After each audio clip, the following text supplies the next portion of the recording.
Nós estamos, queridos irmãos, no quarto domingo do tempo da Quaresma.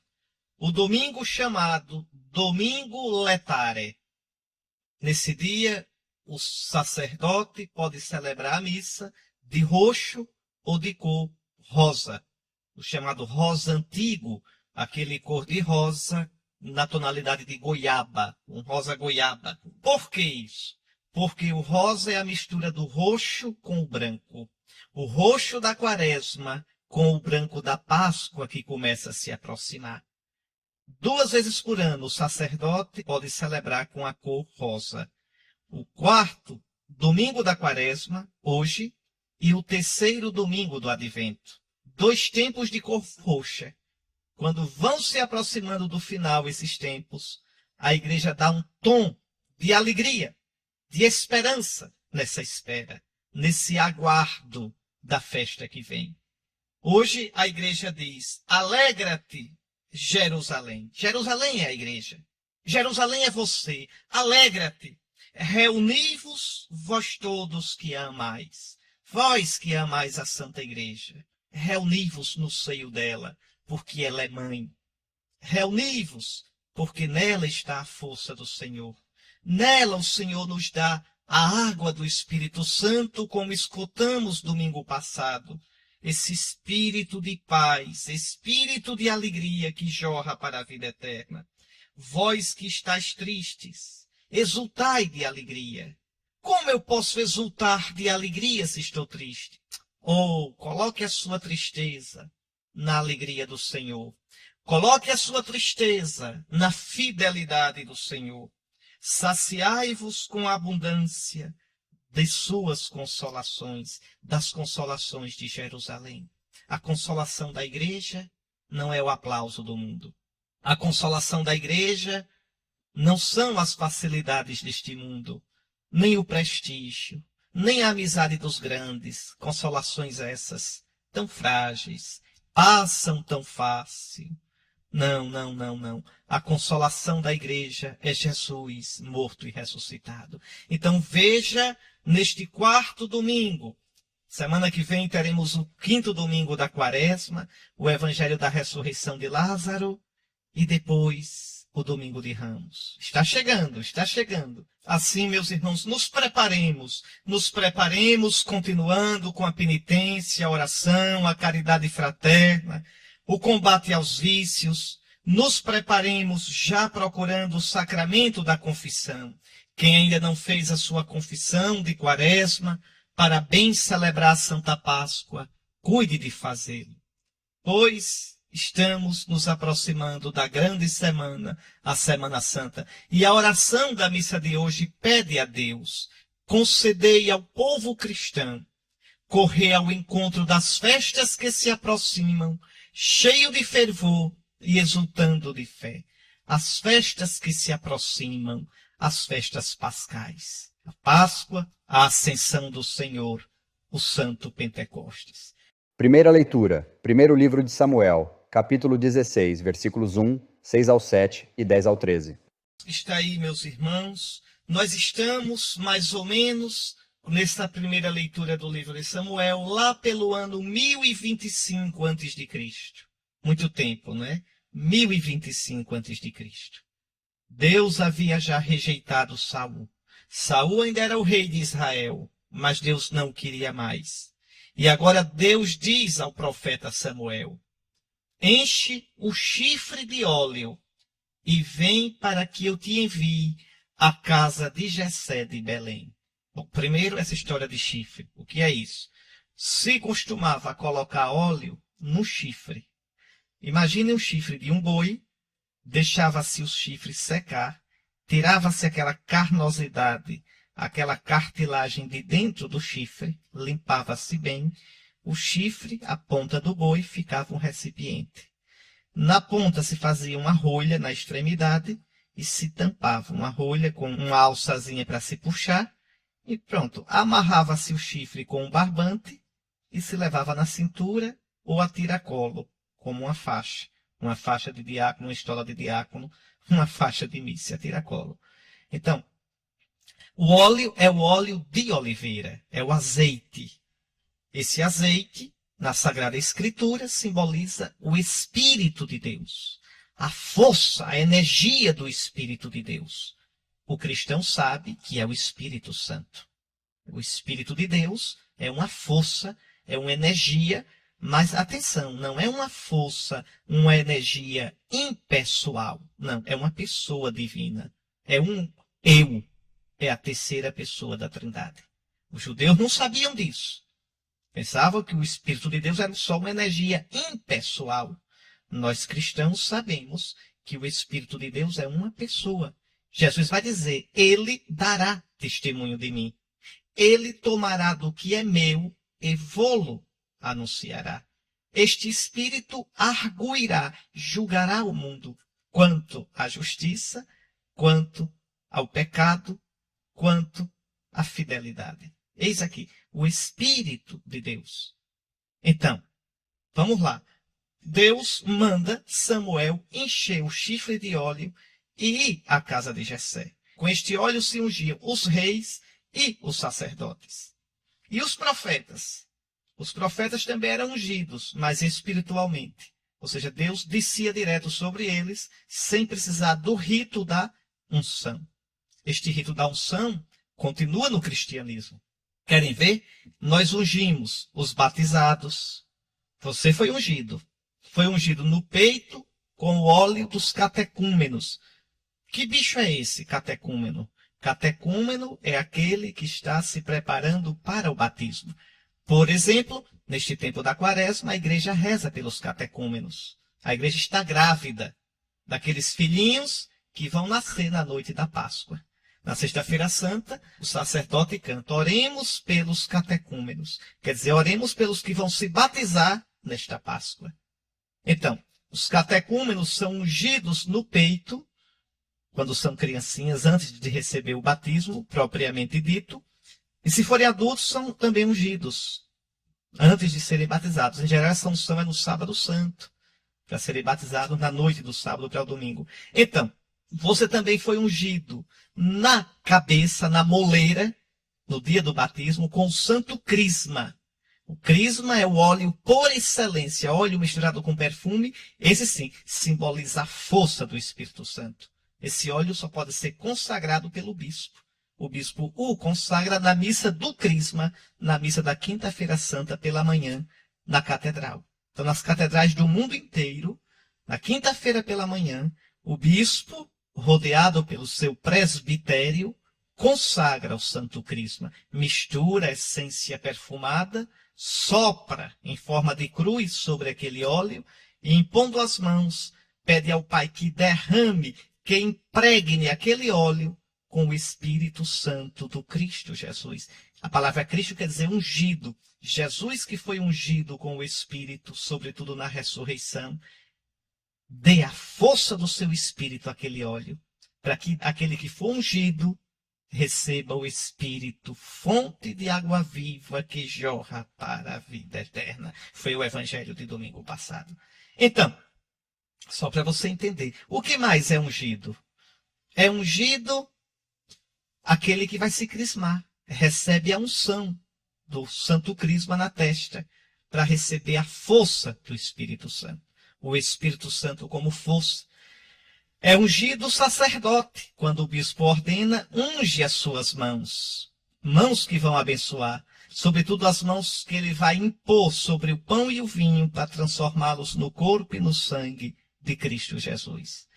Depois é ungida a cabeça do bispo. Na ordenação episcopal, joga-se óleo na nossa cabeça. Joga-se o crisma na nossa cabeça. E a gente recebe a plenitude do sacerdócio de Cristo. Quem tem a plenitude do sacerdócio de Cristo é o bispo. O padre participa dessa plenitude. Como no Antigo Testamento, Deus tomou do Espírito Santo que estava em Moisés e repartiu com 72 anciãos de Israel. O bispo reparte do Espírito que ele tem em plenitude e não perde nada. O Espírito é como o fogo. Você reparte o fogo, não perde nada, continua tudo aceso. Então, o bispo reparte com os sacerdotes e aí lhes dá o Espírito sacerdotal e com os diáconos, que não têm o sacerdócio. Então, esses são colaboradores do bispo. Colaboradores. O pastor da igreja é o bispo. É o bispo. O bispo, na sua igreja, quer dizer, na sua diocese, o bispo é o vigário de Cristo. Santo Inácio de Antioquia, que viveu no comecinho da igreja, é muito bonito, viu? Santo Inácio era bispo de Antioquia. E Santo Inácio aprendeu o evangelho dos próprios apóstolos. Santo Inácio foi sucessor de Pedro como bispo de Antioquia. Porque Pedro foi bispo, morou em Jerusalém, foi bispo de Antioquia e depois foi para Roma. Pois bem, Inácio sucedeu a Pedro. E Inácio dizia, onde está o bispo, aí está a igreja. E dizia mais, o bispo é aquele que preside no lugar de Deus. E diz, quem desonra o bispo, desonra a Deus. E São Cipriano vai dizer, quem constrói um altar contra o altar do bispo. O que é construir um altar contra o altar do bispo? É se colocar em oposição sistemática ao bispo. Quem constrói um altar contra o altar do bispo, isso é São Cipriano, no século III, constrói um altar a Satanás. Palavra forte, mas é verdade. Lembre do que diz o santo rei Davi, quando teve a chance de matar Saul. Deus me livre de levantar minha mão contra o ungido do Senhor. Saul era um rei perverso, um rei que depois se tornou injusto. Mas Davi não olha o rei segundo a carne. Davi olha o rei na fé. É o ungido do Senhor. Por que eu estou dizendo isso? Aproveitando essa história da unção, para que a gente pense bem, para que a gente tenha atitudes de fé. Não importa o nome do meu bispo, importa que ele é o bispo, aquele que preside no lugar de Deus, aquele que Deus, de um modo misterioso, que nem a gente entende, escolheu. Veja, eu sou bispo. Se você me perguntar, Dom Henrique, por que Deus escolheu o senhor? Eu não sei. Digo a você sinceramente, eu não sei. Eu também aceitei isso, ser bispo, na fé. Porque o núncio, o embaixador do Papa, chegou para mim e disse, o Santo Padre, depois de escutar o conselho de pessoas que conhecem o Senhor, o Santo Padre o está convocando para ser bispo auxiliar de Aracaju. Não diga não ao Santo Padre, porque seria dizer não a Deus. O senhor aceita? Depois disso, o que você diria? Então, vejam, e aí a gente aceita na fé, sabendo que Deus nos escolheu. Deus nos escolheu, claramente, pela decisão do Santo Padre, do sucessor do apóstolo Pedro, chefe da Igreja de Cristo. E aí a gente é ungido. Então, o primeiro que tem que crer que é o ungido do Senhor é aquele que foi ungido. Eu creio. Eu olho e digo, Senhor, por que a mim? Por quê? Eu não sei. Mas eu creio de todo o meu coração, Senhor, que tu me escolheste. Pronto. Essa fé que eu tenho na minha unção, você também deve ter. Tanto quanto eu. Santo Ambrósio dizia, não olhe a pessoa, olhe o munus, a função que ele recebeu. Tu viste o bispo. Tu viste o Cristo, sumo sacerdote. Tu viste o padre celebrando. Não pares na pessoa. Não te detenhas na pessoa. Deixe isso para os pagãos. Olha o munus. Olha o ofício, a missão que ele recebeu. Isso é que é o correto. Então, porque foi ungido pelo Senhor. Davi, que tinha fé, dizia, não tocarei no ungido do Senhor. Se ele está errado, o Senhor vai julgá-lo um dia. Com mais severidade ainda. Santo Agostinho, lá vou eu saindo do assunto, mas eu volto já já. Santo Agostinho dizia aos cristãos da diocese dele, de Hipona, para vós sou bispo, convosco sou cristão. O que eu sou convosco, cristão, me enche de consolo. Por quê? Porque como cristão eu sei que o Senhor morreu por mim. Como cristão eu sou objeto da misericórdia do Senhor. O que eu sou convosco me consola. O que eu sou para vós, bispo, enche-me de temor. Porque eu terei grandes contas a prestar a Deus. Além das contas da minha vida, as contas do que eu fiz com o rebanho. Se falei na hora certa, se calei quando deveria calar, se repreendi, corrigi e puni na hora em que devia fazer, se me omiti por medo, ou por amizade, ou por covardia, ou por preguiça. Veja, não é fácil. Não é fácil. O ungido do Senhor. Então, o bispo é ungido na cabeça. Depois, quem mais é ungido? O doente é ungido, já com outro óleo, o óleo dos enfermos, quando se encontra numa situação grave de saúde. Ou quando vai se submeter a uma cirurgia delicada, perigosa. Ou quando já está numa idade tão avançada que sente os achaques, o peso forte, grande da vida. Então, unge-se a testa e as palmas das mãos deste enfermo. Então, as pessoas na igreja são ungidas com esses 3 óleos. O Santo Crisma, esse é o principal, porque ele não é abençoado pelo bispo, ele é consagrado, uma consagração solene. Mas há também o óleo dos catecúmenos e dos enfermos, que são apenas abençoados. E se ungem também os lugares. O altar, que simboliza Cristo, ele é ungido quando a igreja é dedicada a Deus. O bispo unge o altar. São ungidas as colunas da igreja, quando ela é dedicada a Deus. 12 unções. Lembrando que a igreja é construída sobre os 12 apóstolos. Vejam, a unção, então, tem um sentido forte e vem do Antigo Testamento. Pois Deus diz a Samuel, vai a Belém, a casa de Jessé, na tribo de Judá. Davi é judeu, é da tribo de Judá. Belém é uma cidadezinha pequena, era uma cidadezinha pequenininha que ficava perto, fica ainda hoje, de Jerusalém, a uns 15 quilômetros de Jerusalém. Pois bem, vai à casa do velho Jessé e unge um dos seus filhos, pois eu escolhi um rei para mim. Veja, o rei é para servir a Deus. Eu escolhi. O rei deve ser o primeiro a dar o exemplo.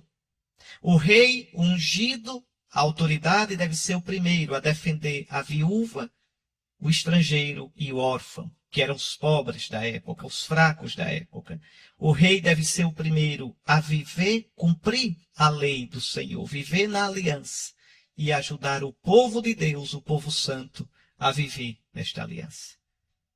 Por que essa leitura hoje na Quaresma? É que Davi é imagem de Cristo. A palavra Christos em grego quer dizer ungido. É igual a Mexia em hebraico, ungido. Então Davi, Deus escolheu Davi.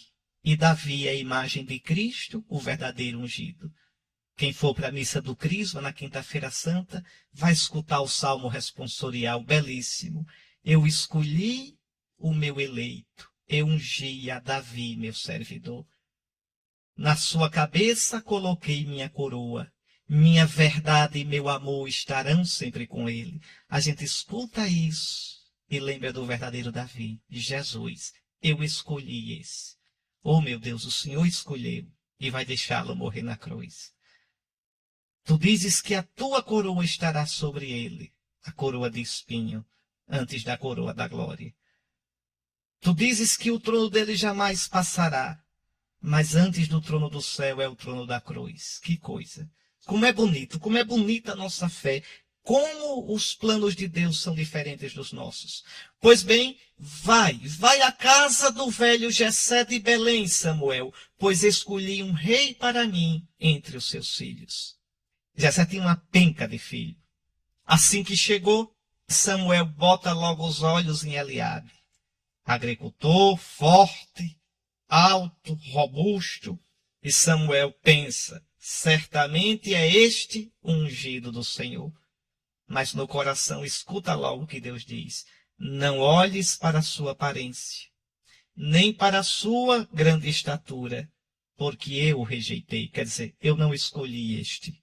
Não julgo segundo os critérios do homem. O homem vê as aparências, mas o Senhor olha o coração. Não tem jeito. A gente julga sempre, não é? É natural. Julgar aqui quer dizer ter opinião. Eu tenho opinião sobre tudo. Eu tenho opinião como deve ser a igreja, como deve ser o papa, como deve ser o bispo, como deve ser o padre, como deve ser o diácono, como deve ser a vida, o mundo, tudo. Mas será que o meu julgamento é o de Deus? Será que o meu modo de ver é o modo de ver de Deus? Será que o meu modo de pensar é o modo de pensar de Deus? Claro que não. A vida todinha eu tenho que aprender a converter o meu pensamento no pensamento de Deus. Eu tenho que aprender a pensar, a sentir, a agir como Deus. E eu só consigo fazer isso, viu, meus irmãos? Escutando a santa palavra de Deus e rezando. É na amizade com Ele que eu vou tendo os sentimentos dele, o jeito dele. O meu coração vai pulsando no ritmo do coração dele. Aí eu posso cumprir o que São Paulo diz na carta aos Filipenses, no capítulo 2, versículo 5. Tende em vós os mesmos sentimentos do Cristo Jesus. Os seus sentimentos são os sentimentos de Cristo. Está vendo como é difícil e como é bonito? Então, Deus diz logo a Samuel, e essa palavra vale direitinho para a gente. Não julgo segundo os critérios do homem. O homem vê as aparências, mas o Senhor olha o coração. E aí Jessé traz os outros filhos. E Deus vai dizendo, esse não é. Também não é esse. Também não é esse. Aí danou-se. Depois de apresentar a penca de filho, a leitura aqui está resumida. Se você quiser ver a leitura toda, pega aí o primeiro livro de Samuel e leia o capítulo 16 todo. No fim, Samuel olha para Jessé e diz, o Senhor não escolheu nenhum destes. Estão aqui todos os teus filhos? Jessé respondeu, resta ainda o mais novo. Mas não conta, é ponta de rama. Veja, na Bíblia, na Terra Santa, interessa o primeiro, primogênito. Primogênito herda do pai a bênção, herda do pai o comando da família. Por isso Jesus é o primogênito dentre os mortos. Mesmo que não tenha outros filhos, outros irmãos, mas ele é o primogênito. É quem abriu o útero da mãe. É o primeiro filho do pai, tem toda a dignidade. Então, tem um, mas está lá no campo e esse é pequenininho. Aí Samuel diz, manda buscá-lo, pois não nos sentaremos à mesa enquanto ele não chegar. E Jessé manda buscar o pirralho. Era Davi. Que coisa bonita. Ruivo, de belos olhos e de formosa aparência. Bonitinho, mas fraquinho. Na Terra Santa não era quem era bonitinho. Tem que entender a mentalidade da Bíblia. Quem tem que ser bonitinho é mulher. O homem tem que ser forte. Era assim a mentalidade. A mulher se destacava pela beleza, pela virtude, a mansidão. A mulher virtuosa na Bíblia é aquela que é trabalhadora, aquela que é bela. O homem não, o homem não tem que ser belo, tem que ser trabalhador, forte para defender a família, defender a casa. E aí chega Davi, ruivo, de belos olhos e de formosa aparência. Ninguém daria nada por ele. Chega Davi, e o Senhor disse, levanta-te, ungiu, é este. Está aí a lógica de Deus. Escolhe o mais novo, não o mais velho. Era o mais velho que devia ser escolhido. É o mais velho que tem direito. Não, ungiu, é este. Deus escolhe quem ele quer. Deus chama quem ele quer. Samuel tomou o chifre com óleo e ungiu a Davi na presença de seus irmãos. E a partir daquele dia, o Espírito do Senhor se apoderou de Davi. A partir daquele momento, o Espírito de Deus, a energia de Deus, a força de Deus, começa a guiar Davi. Como vai guiar Jesus? Quando Jesus recebe o batismo no Jordão, o Pai derrama sobre ele o Espírito Santo. Este é o meu filho, este é o meu ungido. E o Espírito impulsiona Jesus para o deserto e depois para a Galileia para pregar. Está vendo como é bonito? Muito bem. Nós também fomos ungidos. O nome cristão quer dizer ungido. Cristão vem de Cristo. Cristo é ungido. Nós somos escolhidos. O Senhor, sem nenhum merecimento nosso, nos escolheu. Vós sois um povo santo, um povo sacerdotal, povo de Deus, povo sacerdotal, raça escolhida, igreja santa. Nós não podemos viver como os pagãos vivem. Nós não podemos pensar como os pagãos pensam, porque o Senhor nos ungiu e o Espírito do Senhor Jesus, do ungido, repousa sobre nós. É o que Jesus disse à samaritana domingo passado. Ô mulher, quem vem buscar água no poço de Jacó, quem vem buscar água na lei, no Antigo Testamento, ainda vai ter sede. Quem vem buscar água nas coisas do mundo ainda terá sede, nos poços do mundo. Mas quem beber da água que eu der, a água que vai sair de mim morto e ressuscitado, e esta água é o Espírito Santo, nunca mais terá sede. Nunca mais, porque experimentará nele uma fonte de água que jorra para a vida eterna. Eis aqui, isso que Jesus vai dar, está aqui anunciado na leitura de hoje, na escolha desse pirralhinho ruivo, de aparência bonita e de belos olhos. Bendito seja Deus pela sua sabedoria. No ano 1025, mais ou menos, Deus vai tecendo os fios da história da nossa salvação. Salmo responsorial, Salmo 22, versículos 1 ao 6. Vamos agora rezar o salmo da missa deste quarto domingo da quaresma, que é um salmo conhecidíssimo, o Salmo 22, o Senhor é meu pastor. Agora você preste atenção, deixa eu lhe perguntar, esse salmo é do pastor ou é da ovelha? Quem é que está falando desse salmo? Não é o pastor, é a ovelha. Sou eu, é você. É a ovelhinha toda faceira. Agora você imagina o deserto da Judéia, deserto brabo, quase sem água, água só em poço, sem capim. Você tem que procurar, o pastor tem que procurar capim para botar para as ovelhas. Não se plantava capim. E a ovelhinha diz, o Senhor é meu pastor, não me falta nada, estou tranquila. É a ovelhinha pensando. Esse salmo é muito bonito porque mostra a atitude que a ovelha deve ter diante do pastor, diante de Deus, o verdadeiro pastor de Israel. Essa é a primeira coisa que eu queria dizer para você. A segunda, por que esse salmo hoje? Por causa de Davi. Porque Davi era pastor. Porque Davi é a imagem de Cristo. Como Davi cuidava das suas ovelhinhas, Cristo cuida do seu rebanho. Aliás, existe um texto lindo que mostra como Davi era um bom pastor. Quando a Sagrada Escritura conta a peleja, a briga de Davi com Golias, você se lembra o que é que Davi diz a Golias? Porque Golias fica danado. Golias vai lutar quando olha Davi, vê Davi franzininho, vê Davi aquele menininho de nada, galeguinho, aquele menino franzino, bonitinho. Aí o gigante, o Golias, se sente humilhado com isso. Mas me mandaram esse franzinozinho para aqui, pois eu vou acabar com você. Você se lembra o que é que Davi diz a Golias? Olhe o primeiro livro de Samuel, o capítulo 17. Davi diz uma coisa linda. O gigante diz, vem cá, e darei tua carne às aves do céu e às alimárias do campo. Mas Davi retrucou ao filisteu. Isso está no versículo 45. 1 de Samuel 17, 45. Tu vens contra mim com espada, lança e escudo. Eu, porém, venho a ti em nome do Senhor dos Exércitos, o Deus dos exércitos de Israel que desafiaste. Hoje mesmo o Senhor te entregará em minhas mãos. Eu te ferirei, te deceparei a cabeça e darei o teu cadáver e os cadáveres do exército filisteu às aves do céu e aos animais selvagens. De onde vem essa força todinha de Davi? De onde vem? Por que é que ele tem essa coragem? Porque ele enfrentou muitas vezes o desafio de defender o seu rebanho. Davi mesmo vai dizer antes, o Senhor que me livrou muitas vezes das garras do leão e do urso, me livrará das mãos desse filisteu.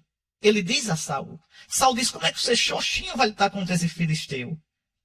Davi era um pastor zeloso. Olha. Davi muitas vezes enfrentou leão. Claro que não lutou com o leão com as mãos, mas jogando pedra, com fogo. mas corria risco de vida. E ele diz a Saul, está no versículo 37, Davi acrescentou, o Senhor que me livrou das garras do leão e do urso, me livrará das mãos desse filisteu. Tá aí. Davi era um pastor dedicado. Davi era um pastor que passava o dia com suas ovelhas e que era capaz de arriscar a vida. Jesus vai dizer, o bom pastor dá a vida pelas ovelhas. Enfrenta o urso, enfrenta o leão.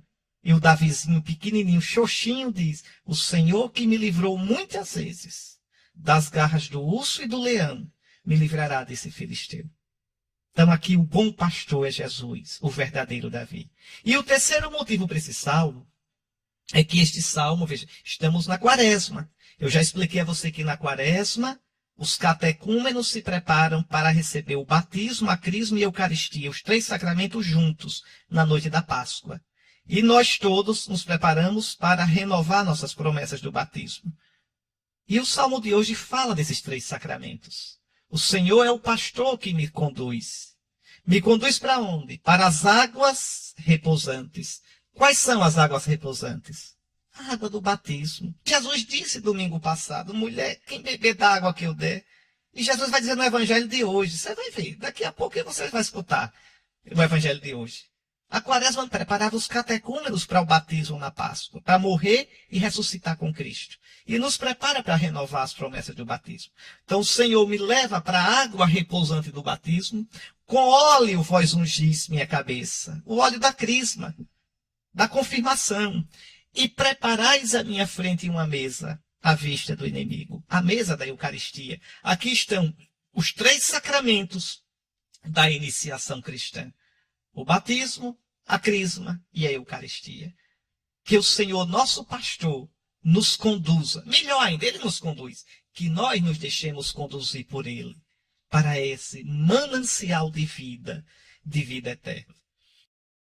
Segunda leitura. Carta de São Paulo aos Efésios, capítulo 5, versículos 8 ao 14. Bonita essa leitura.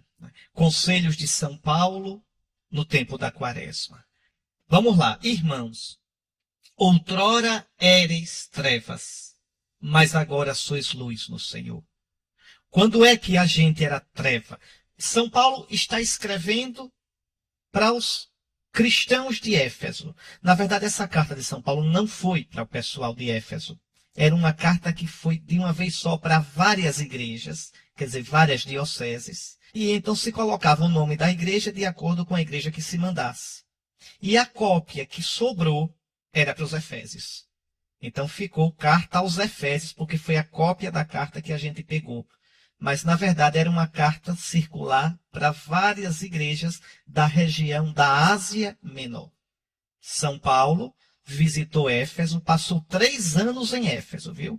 Na sua 3ª viagem apostólica, ele visitou Éfeso e ali ele formou uma equipe grande de ajudantes, e evangelizou quase toda a província romana da Ásia, no sudoeste da Ásia Menor, da atual Turquia. Tanto que ele diz, o Senhor aqui, isso está nos Atos dos Apóstolos, abriu uma porta larga para a evangelização. Ficou lá 3 anos, até que o colocaram para correr. Colocaram para correr, sabe por quê?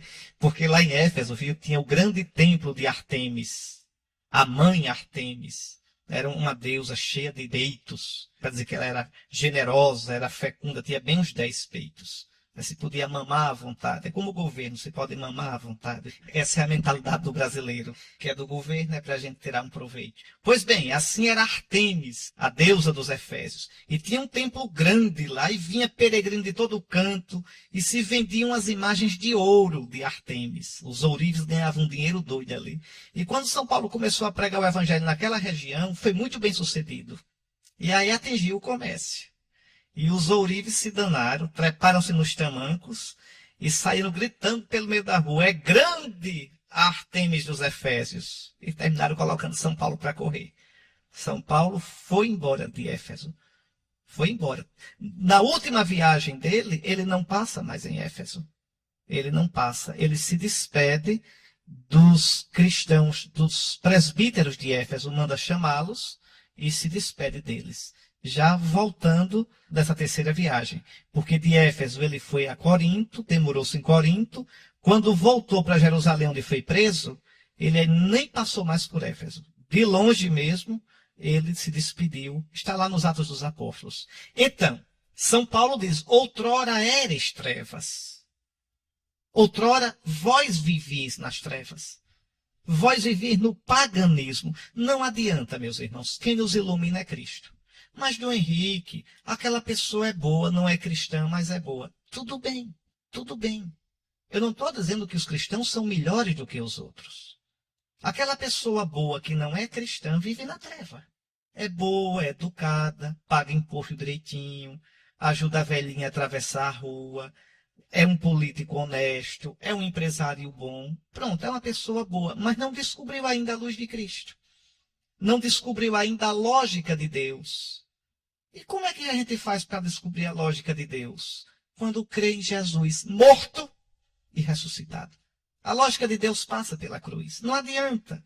Só quem nos ilumina com a luz divina é Cristo.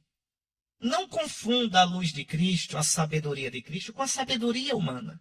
Existem não cristãos. O Dalai Lama. Dalai Lama é uma pessoa boa. Todo mundo gosta dele. Veja, é uma pessoa boa, mas não é cristão. Está na treva. Está na treva. Vai descobrir a luz do Senhor, né, se convertesse a Cristo. Então São Paulo diz, outrora eres trevas, mas agora sois luz no Senhor. Você vai escutar o Evangelho daqui a pouco que vai falar da luz. Jesus vai dizer, enquanto eu estou no mundo, eu sou a luz do mundo. Então é Cristo que nos ilumina. Muita gente hoje diz assim, não, basta ser bom, fazer caridade, ser justo. Aí você já é bom, já agrada a Deus. Não, meus irmãos. Não é só isso. É preciso se converter a Cristo. É preciso crer em Cristo, amar a Cristo e receber a salvação que vem unicamente da cruz e da ressurreição de nosso Senhor Jesus Cristo. Anunciar o Evangelho é necessário. É necessário. Mesmo a um pagão que é bom, um pagão que vive bem, é preciso anunciar Jesus. Então, irmãos, outrora erais trevas, mas agora sois luz no Senhor. Você também já é luz no Senhor, porque você foi batizado. Você já bebeu no poço, não de Jacó, mas o poço do verdadeiro Jacó, o poço do verdadeiro Davi, o poço de Cristo.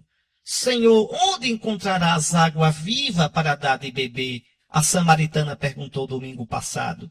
Esta água é o Espírito Santo. O poço de onde brota a água é o coração de Jesus morto e ressuscitado, traspassado por nós, fonte de água viva.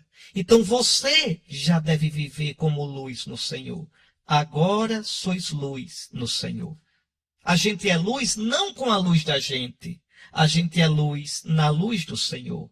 Vivei como filhos da luz. É o caminho de conversão da Quaresma. Aqui a palavra de Deus nos convida a deixar as obras das trevas para vivermos como filhos da luz. Por isso o combate espiritual da Quaresma. Mas aqui, meu querido irmão, minha querida irmã, não basta boa vontade. Não bastam belos sentimentos. Aqui é necessário o combate, oração, penitência, exercício da caridade fraterna, de sair de mim para amar o irmão, de me aproximar de quem precisa de mim, de ir ao encontro do pobre, do sofrido, sair do meu comodismo e, por amor de Cristo, abrir-me para os outros. Por amor de Cristo, no amor de Cristo. Então, vivei como filhos da luz. E o fruto da luz chama-se bondade, justiça, verdade. E São Paulo poderia continuar com a lista. Observe como não basta que eu creia. Observe como é importante que a minha fé gere fruto. Se eu sou luz no Senhor, eu já creio. Mas não basta ser luz, é preciso viver como filho da luz. Ou seja, viver em Cristo e produzir as obras da luz. O fruto da luz. É o que São Tiago vai dizer. A fé sem obras Essa fé é morta, essa fé ninguém vê. Essa fé é como o pé de cobra, ninguém vê. Ah, eu creio tanto, onde é que está essa fé que eu não vejo? Então, São Paulo aqui nos convida a entrar num processo de conversão. Mesmo eu já sendo cristão, eu preciso todos os dias viver me convertendo. Sair das minhas trevas para a luz de Cristo. Jesus, tu és minha luz. Jesus, tu és minha luz interior. Não deixes que a minha escuridão, que a minha treva fale mais alto. Dentro de mim, Jesus, aparece tanta treva.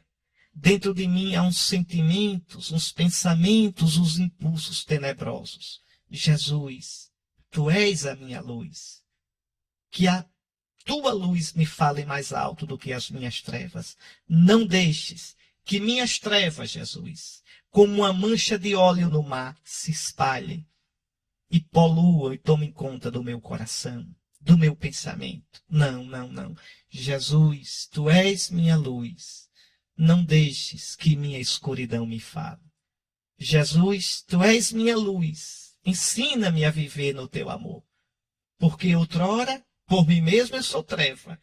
Em ti eu sou luz. E aí São Paulo diz, bem claro, discernir o que agrada ao Senhor. Discernir. O cristão, ao receber o Espírito Santo, recebeu um espírito de discernimento. Discernir. Ah, mas eu acho que isso não é pecado. Não, não é questão de achar. A gente tem que discernir à luz da palavra de Deus e da doutrina da igreja. Do que a igreja ensina. Aí eu faço o discernimento. O discernimento não é de acordo com a minha cabeça. Sou eu quem faz o discernimento. Mas faço tendo como critério a palavra de Deus e o que ensina a igreja. Então, discernir. Não vos associeis às obras das trevas, que não levam a nada. Aqui tem que entender, nada na Bíblia, nada, são os ídolos. Os ídolos são nada. Então, as obras das trevas levam a nada. Levam a uma vida vazia. As obras das trevas são idolatria. As obras das trevas levam ao coração vazio, levam a uma vida sem sentido, ao desespero. Então, não vos associeis às obras das trevas, que levam a nada. Antes, desmascarai-as. O cristão é profeta, o cristão desmascara as obras das trevas. Não precisa nem falar. O simples fato da luz chegar perto afasta as trevas. O simples fato de o cristão viver na retidão mostra, por contraposição, a treva em que muitos vivem. É assim que o cristão desmascara as obras das trevas. Existe uma passagem na Sagrada Escritura que também mostra isso. É a carta de São Paulo aos Romanos. Pegue aí, se você quiser, pegue a sua Bíblia. Se não, basta anotar. Romanos, capítulo 12, versículos 1 até o 2. Exorto-vos, portanto, irmãos, pela misericórdia de Deus, a que ofereçais vossos corpos, quer dizer, a vossa vida, como hóstia viva. Hóstia quer dizer vítima. Quer dizer, ofereça-se com Jesus ao Pai. Faça da sua vida um sim ao Pai, como Jesus e em Jesus. Ofereçais os vossos corpos como hóstia viva, santa e agradável a Deus. Este é o vosso culto espiritual. Este é o vosso culto no Espírito Santo. Aí a missa que você celebra, o culto na Eucaristia, o culto litúrgico é cheio de sentido. Como é que eu participo bem da missa? Não é se fizer comentário, ou se estiver cantando, ou se estiver falando o tempo todo, dando aviso. Boa noite, bom dia, não. Eu participo bem da missa se eu faço da minha vida uma missa. Eu participo bem da missa se eu levo minha semana vivida como sacrifício no Espírito Santo, sacrifício espiritual, para colocar no altar da missa. Do altar do meu coração para o altar da igreja, o altar da missa. Então, este é o vosso culto espiritual. Aí São Paulo diz, não vos conformeis com o mundo. O que é conformar-se com o mundo? Tomar forma, conformar, entrar na forma do mundo. Mas o mundo é treva. Outrora erais trevas, agora sois luz no Senhor. Então não vos conformeis com o mundo, mas renovai a vossa mente. Então, discernimento. Renovai segundo Cristo, a fim de que possais discernir qual é a vontade de Deus, o que é bom, agradável e perfeito. Desconfie da sua vontade. Desconfie. Não é? Vamos aprender a discernir a luz de Cristo. Vamos aprender a deixar nosso modo de ver para buscar o modo de ver de Cristo.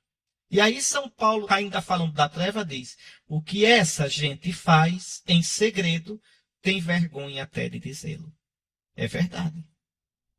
Todos nós, a começar por mim, todos nós, temos tanta coisa na nossa consciência que a gente tem vergonha até de recordar, de lembrar.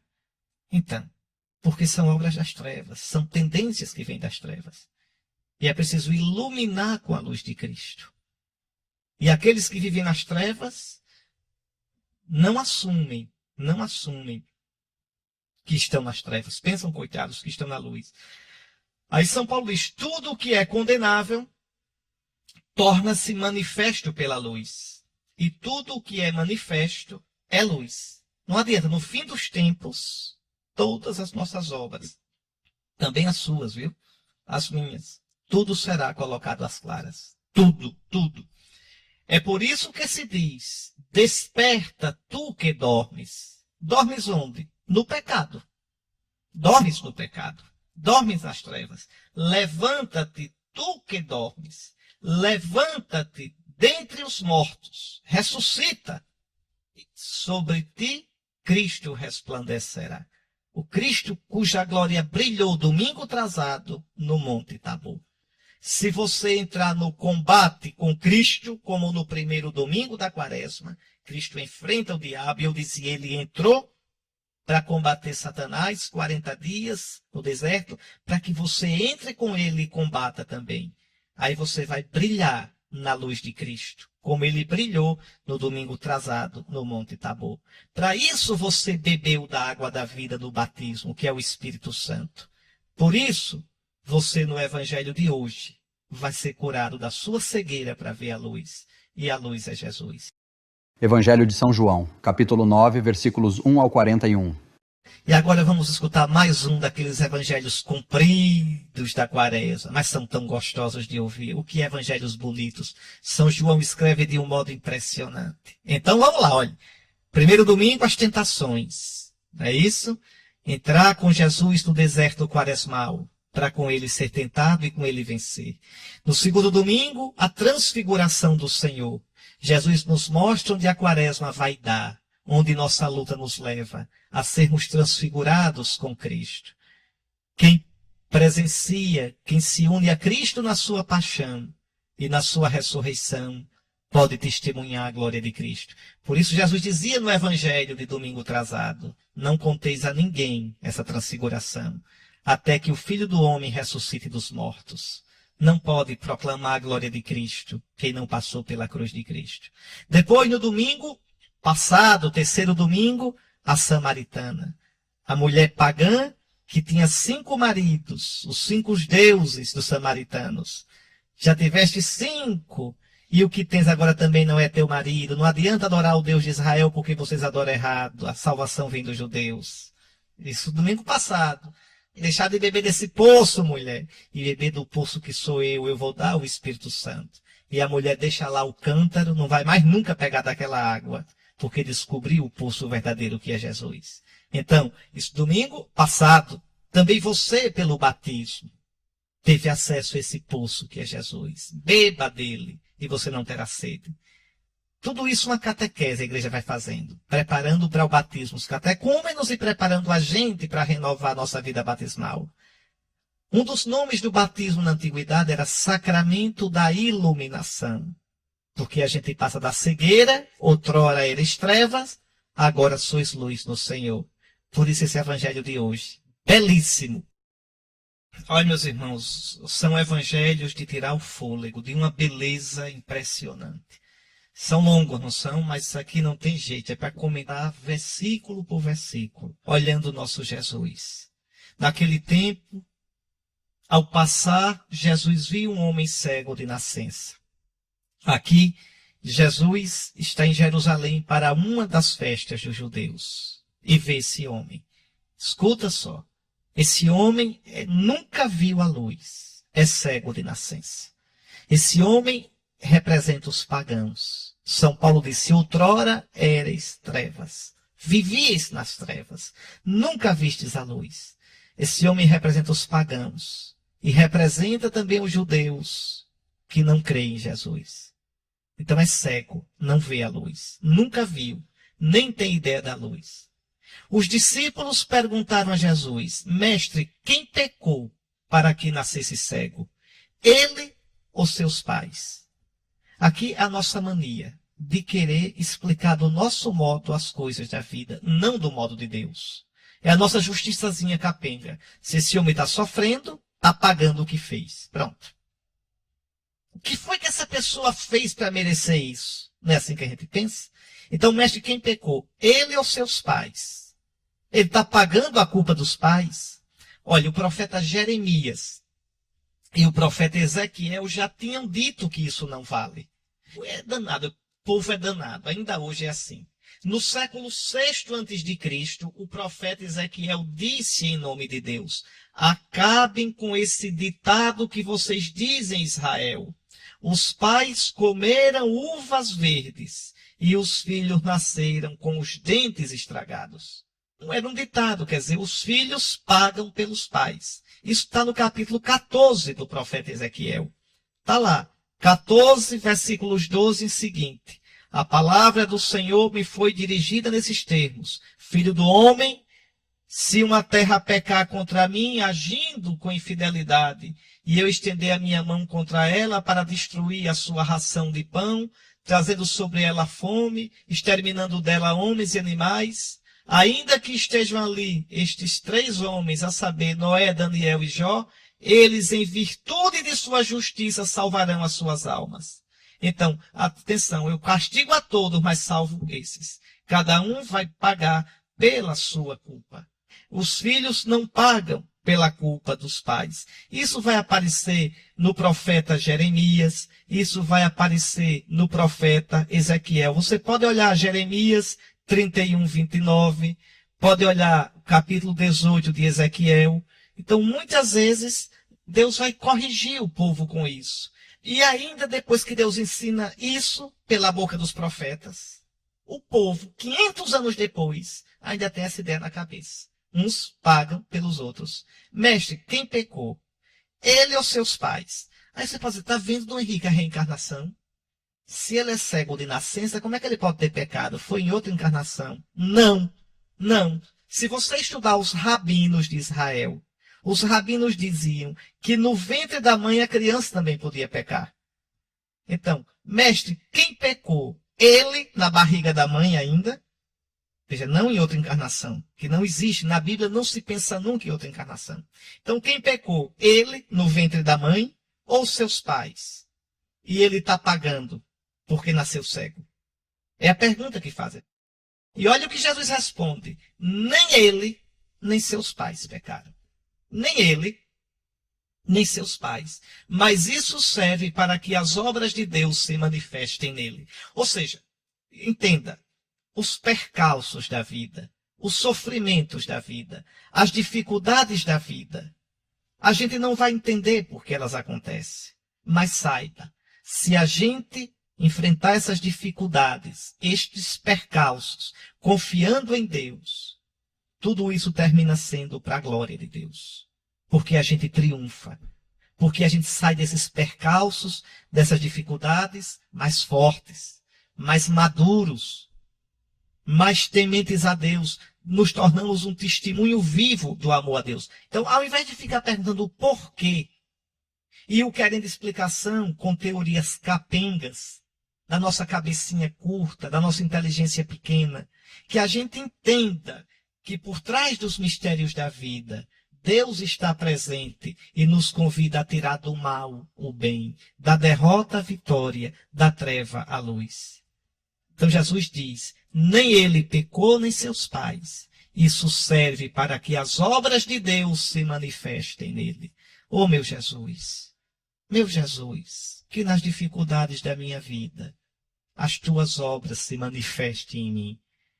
Que nas dificuldades, no pranto, na derrota e na morte, ao invés de sair o desespero, a praga, a raiva, a blasfêmia, a reclamação, a impaciência, o azedume, que saia a confiança em ti. O teu louvor saia dos meus lábios, para que em mim se manifeste a tua glória, a tua obra. É isso, meus irmãos. E aí Jesus diz, é necessário que nós realizemos as obras daquele que me enviou, enquanto é dia. Vem a noite em que ninguém pode trabalhar. Enquanto estou no mundo, eu sou a luz do mundo. Que coisa linda. Jesus diz, enquanto eu estiver aqui, eu tenho que fazer a obra do Pai e mostrar a luz que vem do Pai. Eu sou a luz do mundo. Quem me segue não anda nas trevas. Então, quem de verdade deixa que Deus haja na sua vida, essa pessoa também se torna luz do Senhor. Outrora eras treva, mas agora sois luz no Senhor. Essa palavra que Jesus diz dele, enquanto estou no mundo, eu sou a luz do mundo, serve para todos nós. Por isso está no plural também. É necessário que nós, que eu e você, em nome de Jesus, realizemos as obras de Deus. Mas para isso, temos que deixar as obras das trevas. Enquanto estou no mundo, eu sou a luz do mundo. Jesus, tu és a minha luz interior. Jesus, não deixes que a minha escuridão me fale. Jesus, tu és minha luz, que eu possa viver o teu amor, Jesus. Muito bem. Dito isto, atenção. Jesus cuspiu no chão, fez lama com o cuspe, com a saliva, e colocou-a sobre os olhos do cego. Por que Jesus faz isso? Se você descobrir, na Páscoa eu lhe mando um doce de leite. Hein? Por que Jesus faz isso? Jesus faz isso porque para o judeu a saliva, o cuspe, era o espírito, o sopro feito líquido. Atenção. Então, o sopro pode sair como ar, pelo nariz, pela boca, ou pode sair como líquido na saliva. Pois bem, Jesus joga a saliva no chão e faz empapa, como Deus que plasma o homem no começo, do pó da terra. Jesus vai recriar esse ciclo. É Deus criador. É Jesus, olha, pega o barro e sopra o espírito, e o homem se tornou um ser vivente. Que aqui diz o Gênesis, Deus plasmou o homem do pó da terra e soprou-lhe o espírito nas narinas. Agora Jesus pega o barro e coloca a saliva, o seu sopro. Ele não disse à samaritana que ele dava o espírito, que dele jorrava água viva? Você não acredita. Está vendo? Então, olha aí. Ele agora vai fazer esse homem renascer. Todo aquele que está em Cristo é uma nova criatura. Passaram as coisas antigas, eis que tudo se fez novo. Outrora erais trevas, vivíeis nas trevas, agora sois luz no Senhor. Jesus vai recriar esse homem. Ele recriou a mim, ele recriou você no dia do batismo. Ele fez de você pessoa carnal em pessoa espiritual, pessoa cheia do Espírito Santo. Jesus cuspiu no chão, fez lama com a saliva e colocou-a sobre os olhos do cego. E disse-lhe, vai lavar-te na piscina de Siloé. E João, que não é bobo, coloca, que quer dizer enviado. Quem é o enviado? É Jesus. Quem é o enviado do Pai, o Messias do Pai? Jesus. Qual é a piscina de Jesus? A pia batismal. Tu és cego, tu és treva, eu te recriarei. Vai lavar-te na minha piscina. Quem crê e for batizado será salvo. Quem crê e for batizado será salvo. Pois bem, o cego foi, lavou-se e voltou enxergando. Isso aconteceu com a gente, meus irmãos. Isso acontece com você se você viver o seu batismo. Se você viver o seu batismo, você enxerga, porque vê tudo como Deus vê. Vê tudo como Jesus vê. Os vizinhos que costumavam ver o cego pois ele era mendigo. Coitado, é isso mesmo. Mendigava, como aquela samaritana. Mendigava água. Veja, a gente mendiga. Quem não tem Cristo mendiga felicidade, migalha de felicidade em tanta besteira. Bajulando, mentindo, às vezes pisando nos outros, buscando na droga, no sexo, buscando em tanta besteira, na bebida, uma paz que só Jesus pode dar. Cego e mendigo. Pois bem, os vizinhos se espantavam. Não é aquele que ficava pedindo esmola. Ele estava tão diferente que alguns diziam sim, né? Sim é ele. Outros diziam não é ele, mas alguém parecido com ele. E ele dizia, não sou eu mesmo. Antes eu era treva, agora eu sou luz no Senhor. Antes eu era desfigurado pelo pecado. Agora eu sou uma nova criatura. Cristo me curou. Veja, esse é o sentido. Então lhe perguntaram, como é que se abriram os teus olhos? Como é? Aquele homem chamado Jesus fez lama, colocou-a nos meus olhos, me recriou, me batizou, disse, vai a Siloé, vai ao enviado, vai à piscina do enviado e lava-te. Então eu fui, lavei-me e comecei a ver. Está vendo que coisa bonita? Aí pergunta o homem, onde está ele? O homem ainda não sabe. Ainda não sabe. Você vai ver como vai terminar o evangelho.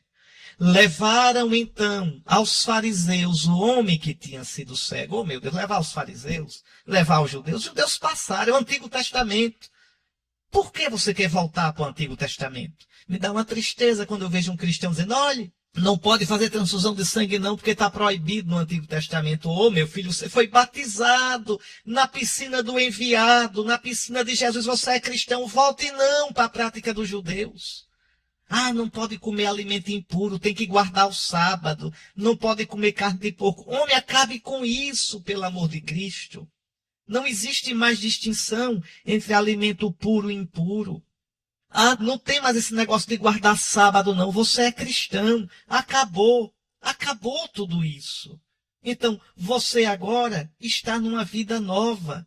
Uma vida nova. São Paulo diz na carta aos Colossenses, assim como recebestes a Cristo o Senhor, assim nele andai, arraigados nele, sobre ele edificados, apoiados na fé como aprendestes e transbordantes em ação de graça. Tomai cuidado para que ninguém vos escravize com vãs e enganosas especulações, que não são segundo Cristo.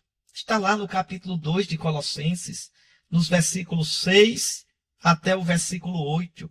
Então, a gente está numa vida nova, acabou-se aquelas coisas do Antigo Testamento.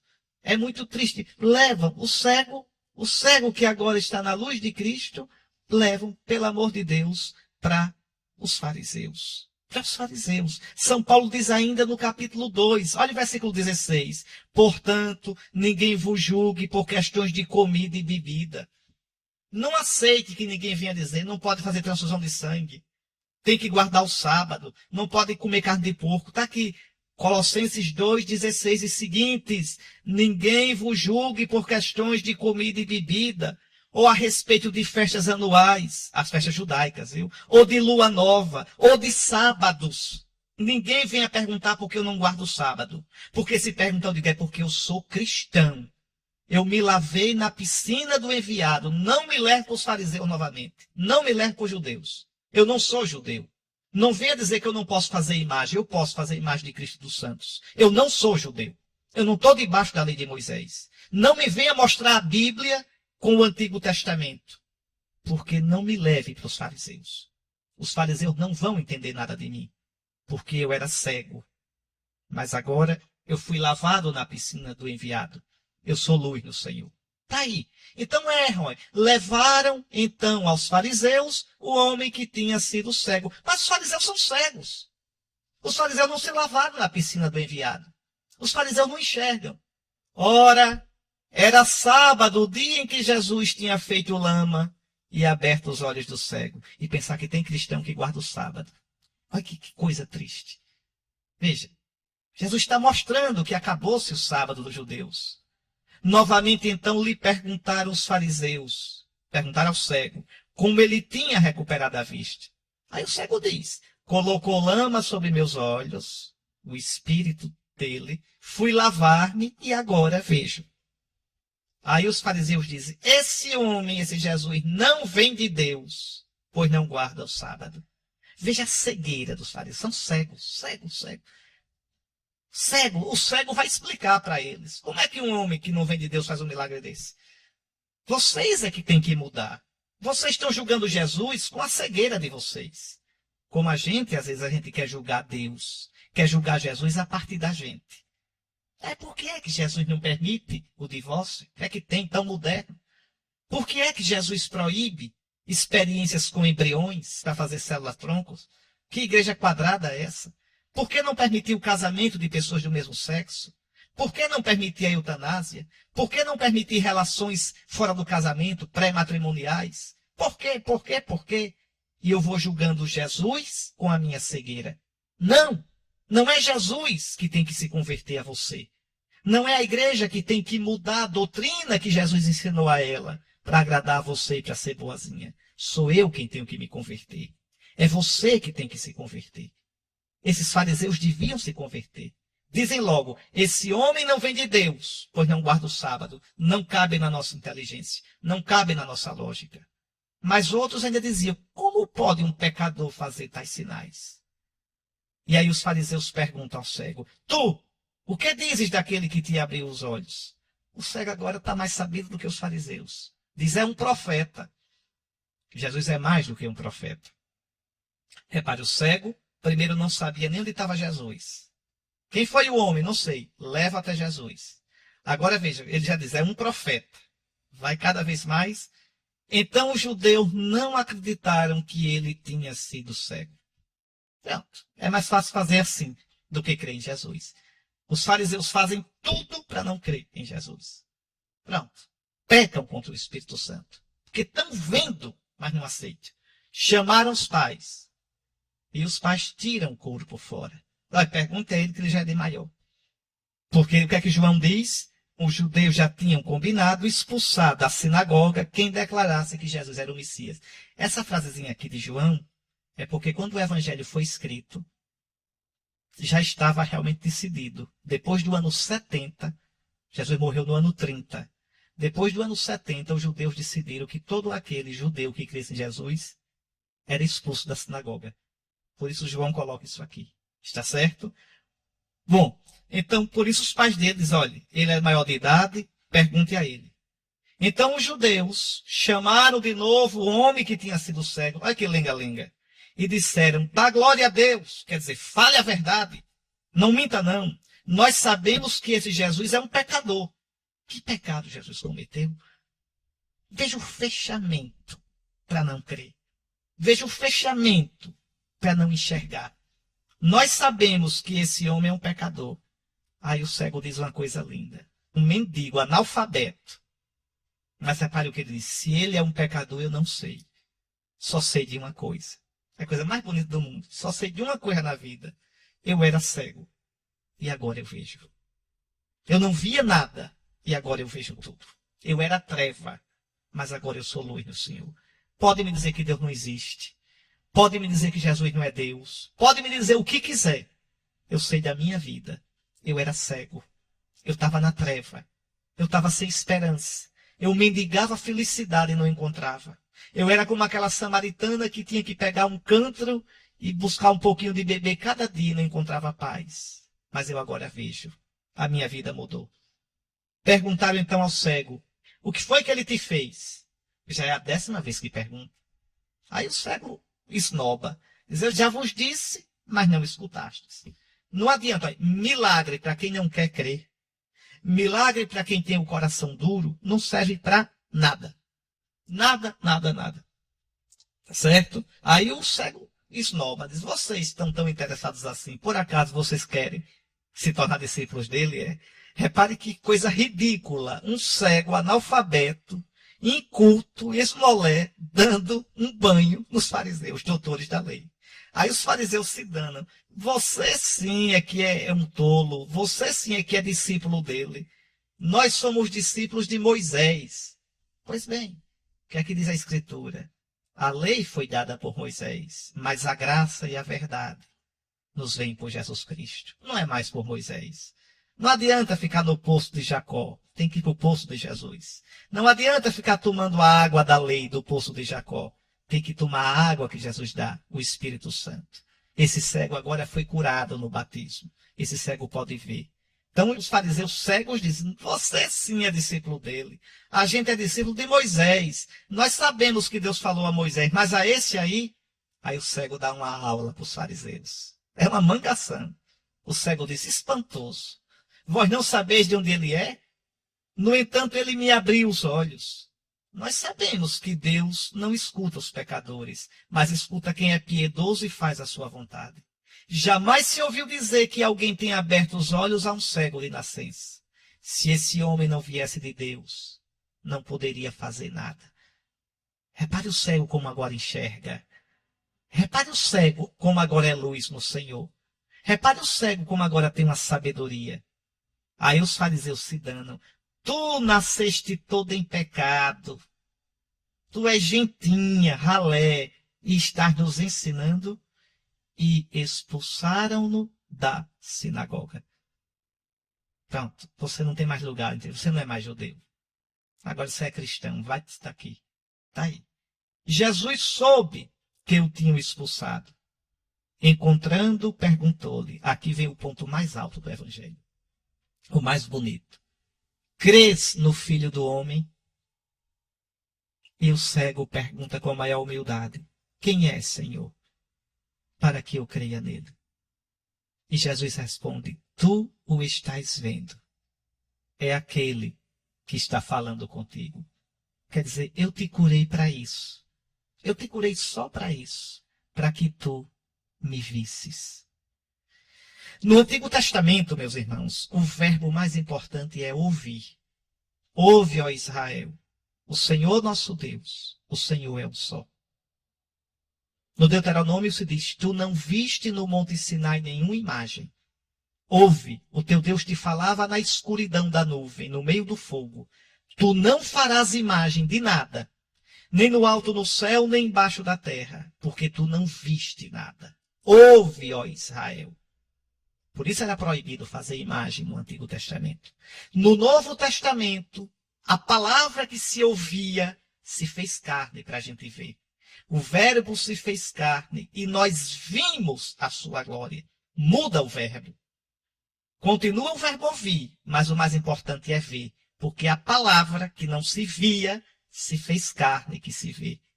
São João vai dizer na sua primeira carta, o que nós vimos, o que nós ouvimos, primeiro vê, o que nós tocamos da palavra da vida, porque a vida se manifestou, nós vos anunciamos. Veja, e São Paulo vai dizer, em Colossenses 1,15, Jesus é a imagem do Deus invisível.